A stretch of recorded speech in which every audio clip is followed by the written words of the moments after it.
دوستو، ایک دن مدینے کے شہر میں ایک یہودی لڑکا حضرت ابو بکر کے پاس آیا اور اس نے سلام کیا، السلام علیکہ یا ابا بکر۔ حضرت ابو بکر نے جواب دیا اور پوچھا کیا بات ہے؟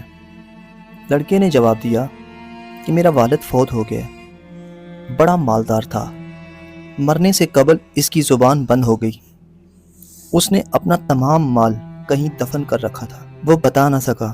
اگر آپ مجھے وہ مال بتا دیں یا مجھے میرے والد سے پوچھ کر بتا دیں تو میں نے عہد کیا ہے کہ اس مال کو 3 حصوں میں تقسیم کروں گا۔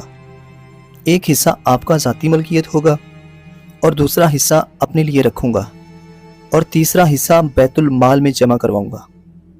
حضرت ابو بکر نے یہ بات سن کر اسے ڈانٹ دیا اور فرمایا جاؤ، چلے جاؤ، علم غیب کون جانتا ہے؟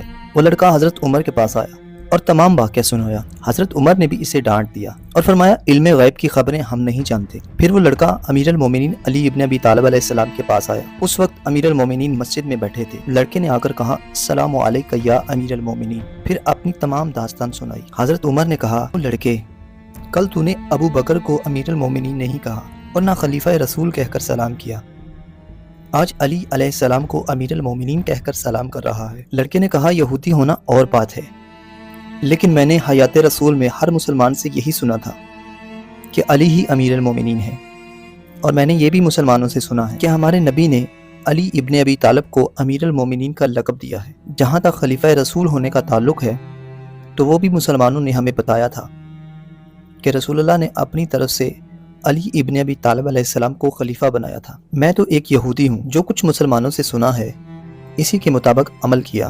اس کے علاوہ میں نے اپنے آباء و اجداد کی کتب میں جو کچھ دیکھا ہے وہ یہی ہے کہ محمد صلی اللہ علیہ وسلم کا خلیفہ اس کا بھائی علی ہوگا، وہی امیر المومنین ہوگا۔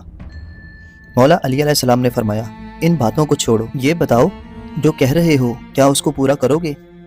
لڑکے نے عرض کیا یا امیر المومنین، میں اپنے اللہ اور ملائکہ اور تمام موجودہ افراد کو گواہ بنا کر کہتا ہوں کہ جو وعدہ کیا ہے اسے نبھاؤں گا۔ مولا علی علیہ السلام نے ایک سفید چمڑے کا ٹکڑا منگوایا اور اس پر کچھ لکھ کر لڑکے کو دے کر فرمایا کیا تو خود بھی اچھی طرح لکھ سکتا ہے؟ لڑکے نے کہا بالکل لکھ سکتا ہوں۔ آپ نے فرمایا ایسا کر، لکھنے کا سامان ساتھ لے جا، میرا یہ رکا ہے، یمن میں ایک وادی ہے جسے وادی برہوت کہتے ہیں، وہاں چلا جا، غروب آفتاب کے وقت جانا، میرا یہ رکا وادی کے درمیان رکھ دینا، سیاہ رنگ کے کوے آئیں گے، جب کوے آ جائیں تو اپنے باپ کا نام لے کر آواز دینا، میں وصی محمد صلی اللہ علیہ وسلم علی ابن ابی طالب کا قاصد ہوں اور اپنے باپ سے ملنا چاہتا ہوں۔ تیرا باپ تجھے جواب دے گا، اس سے تمام خزانوں کے متعلق پوچھ کر اچھی طرح لکھ لینا، پھر خیبر میں آ کر اپنا تمام مال نکال لینا۔ وہ لڑکا چلا گیا، وادی برہوت پہنچا، مولا علی علیہ السلام کی ہدایت پر عمل کیا، آپ کا نام لے کر آواز دی۔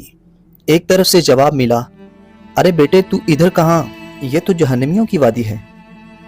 لڑکے نے کہا آپ فوت ہو گئے، مجھے یہ تک نہ بتایا کہ مال کہاں رکھا ہے، میں ایک ایک پائی کو ترس گیا ہوں۔ اس نے مال بتایا اور کہا جا کر فوراً دین محمد اور خلافت علی قبول کر لے۔ دوستو، وہ لڑکا خیبر میں آیا، مال نکالا، تمام سونے اور چاندی کو اونٹوں پر لدا، فوراً مدینے آیا، سب مال امیر المومنین کے قدموں میں آ کر رکھ دیا، عرض کیا یا مولا یہ مال ہے اور یہ میں ہوں، پہلے مجھے اسلام میں داخل کیجیے، پھر مال تقسیم کر دیجیے۔